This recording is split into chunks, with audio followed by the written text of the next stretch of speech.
So I think there's some kind of crazy popular notion that what architects do is they make some cool little sketch on a napkin, and it's a sharp, weird, wild thing, and then it gets built. And that's what architects do. Not really, really not true. So my mission as a professor at University of Texas for decades now has been not to talk about architecture as this kind of elitist, toy box of visual things. Well, please save me from that image of an architect. The aesthetic appeal of that sort of, cape and beret architect, it lasts about 5 minutes. And it's just really not that appealing, especially to recent generations of architects. They're much more about this bigger impact architecture has on people's lives and the ability of architecture to be a tool for really making people's lives better and making our culture better. And that, I think, is what makes great architects.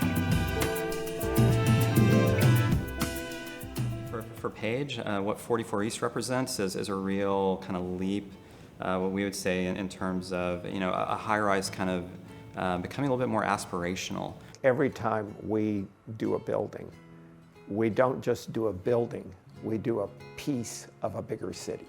In the case of 44 East, this was a really important site in the city. As you come in on I-35 from the south, this is the first thing you see on the Austin skyline.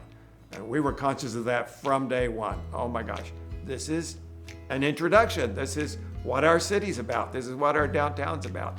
How can we make sure that that's the right message? Right, this isn't just creating a high-rise to fill a programmatic need. It's really about kind of signaling a new phase in downtown living, a new phase in downtown's development, and the building design itself is aspirational. I think Intracorp was really smart in looking at this particular parcel.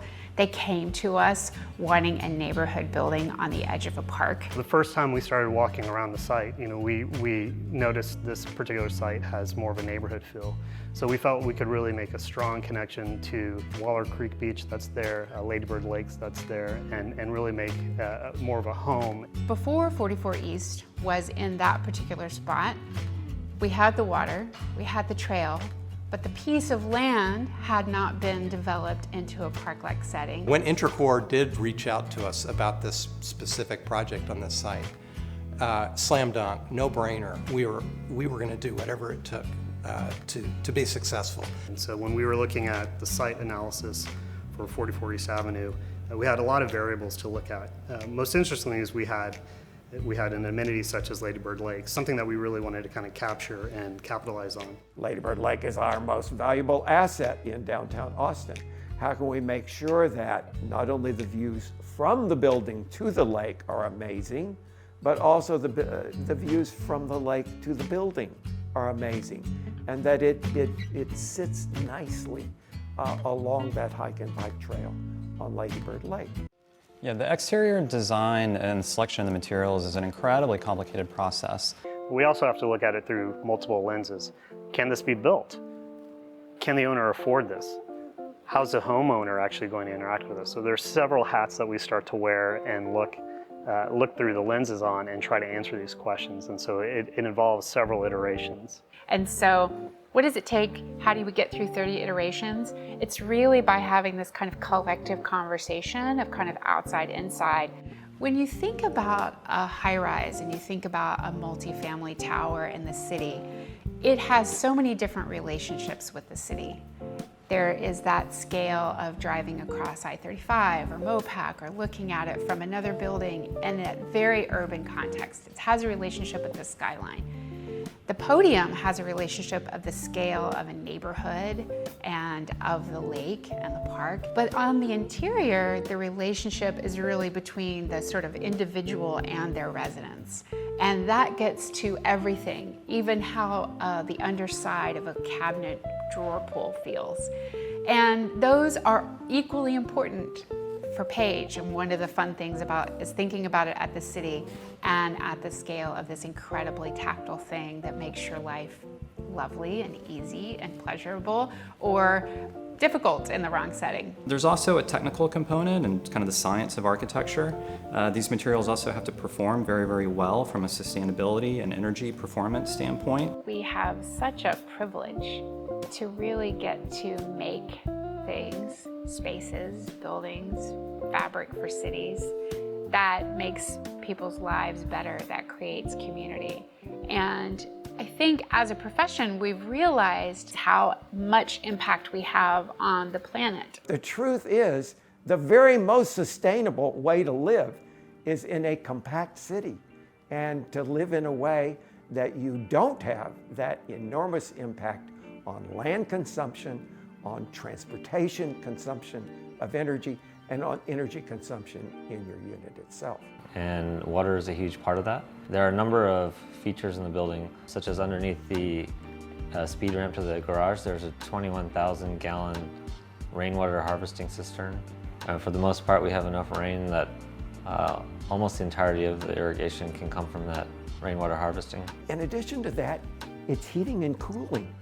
When you're living in that single family house, you've got 5 sides of that house that are exposed to 105-degree temperatures in August, and you have to air condition against that. For every one of those units in 44 East, there are party walls, and there's a unit above and a unit below, and all the way around you, it's 72 degrees. Everybody else is at 72 degrees, and you have a small amount of the perimeter of your house that's exposed to that 105 degrees. And then that portion is the highest quality of glass. It was really a balancing act, and it was also a tailoring of the project to Intracorp's vision. So those materials really have to resonate with this idea of the tower, as a kind of iconic sculptural form.